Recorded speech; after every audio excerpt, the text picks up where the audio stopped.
Hello, everyone. This is Suzanne Knabe-Nicole from Police Science Doctor. And this week, even though I skipped last week, apologies, I was away on holiday and wasn't able to squeeze in a broadcast for you about last week's Police Science Snippets. But I've got this week's Police Science Snippets, number 183. So these snippets are golden nuggets of information that I've extracted from published research academic articles that were most of them were published very recently. And the reason why I selected them was because they provide something that you can apply straight away, put to use straight away, or start thinking about straight away. It's not very easy to find police science related research that is practical and tangible and something that can be put to use quickly. A lot of research is published about methodologies and very abstract things, or very, very specific niche things that I don't think are necessarily suitable for snippets. So very good and very relevant and important research. But for these snippets, I really try to find golden nuggets, like I said, that you can put into action somehow straight away. So these snippets then get sent into your inbox every Tuesday. If you've already subscribed to the Police Science Doctor email list, which is free and you can leave it anytime and there's no spam coming your way. And so you simply Google Police Science. You'll find Police Science Doctor on the first page. Yay. You go to Police Science Doctor and you enter your details into the form that pops up. Or if it doesn't pop up, just scroll down to the bottom of any page and you'll see the form in the footer. So you'll get the snippets emailed to you every week, every Tuesday. And the email has the link to the original research in it as well. You will also get the password to access the read page on the website, read as in reading glasses. And that has all the previous snippets as PDFs. So every week there's a PDF with 3 snippets with the links to the original research. And also it's got the transcripts of some of the videos that I've published with there were either explainer videos or there were interviews with some relevant experts. So it's worth joining. And like I said, you can leave anytime if you're not happy with what you're getting. So the snippets for this week are, firstly, eyewitness identification. Following a hostage simulation event a week before, this study compared eyewitness identification with biased or unbiased instructions. So the thing that was new in this research was that they actually exposed people to a hostage-taking simulation. They wanted to have this realistic aspect to it, and also have a level of stress experienced by the participants, within reason, of course, rather than just showing them a video and then doing some kind of study afterwards. So it's got a lot more realism to it.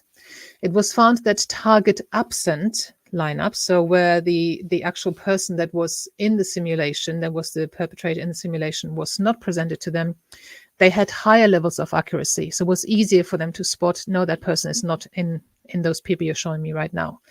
And biased lineup instructions decreased overall accuracy versus unbiased. So it's very important how the lineup information is presented, how everything is introduced, and what instructions are followed. High confidence was associated with correct identifications, and shorter response times were indicative of correct rejections. So that's for everyone doing lineups. The second snippet for this week is about reciprocity in suspect interviews. The principle of reciprocity, which is the rule that obliges us to repay others for what we have received from them, was tested in simulated interview settings. Instrumental reciprocity takes place when the person enacting reciprocity plays on the expectation that the other person will sacrifice a short-term cost to increase a long-term gain. For example, revealing self-incriminating information to achieve a reduction in sentence. So I'm telling you, I'm giving you this so that, or I'm saying to you, you give me this and I'll give you that. So that's instrumental reciprocity. Intrinsic reciprocity is when one person's positive behavior can elicit a positive response in another person, such as offering a suspect a drink at the start of an interview to increase cooperation. So you're not saying, I'm giving you this drink, but in return, I expect X, Y, Z. But intrinsic reciprocity is you're being nice, you're being sociable, you're being respectful, and you're using the intrinsic values of reciprocity. So those two, instrumental and intrinsic, were compared, and they found that instrumental reciprocity resulted in more information from the suspect than intrinsic reciprocity. Okay, so if you're explicitly offering them something in return, they're more likely to comply with that. Whether what they then tell you is correct or not is a different matter. And the last and final and third snippet for this week is about cybercrime and older victims. Older adults underreport cybercrime, despite being more likely than younger people to experience repeat victimization, financial loss, and more severe emotional consequences. There are 3 contributing factors: shame and fear of repercussions, reporting unhelpful, the fact that reporting is unhelpful to emotional and financial recovery, and the lack of knowledge of scams and sources of support. Targeted information and support are advised. They did actually find as well, I didn't manage to squeeze that in here, that if the victim has a social support network, it helps them with recovering from this. And this last article about cybercrime is actually open access, which means you can read the entire thing. I'm going to finish quickly now because the bin men are outside and it's going to get very noisy in here very soon. So thanks again for watching this week. Apologies for not being here last week. The snippets are on the website though. The email was sent out. I just didn't do the broadcast. And I'll see you again next week. Thank you very much. Bye-bye. Thank you for watching. I hope you found this content useful.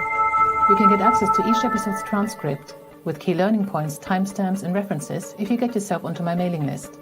Just go to the main website on policesciencedoctor.com, and on the bottom of each page you will find a sign-up form for notifications of new content.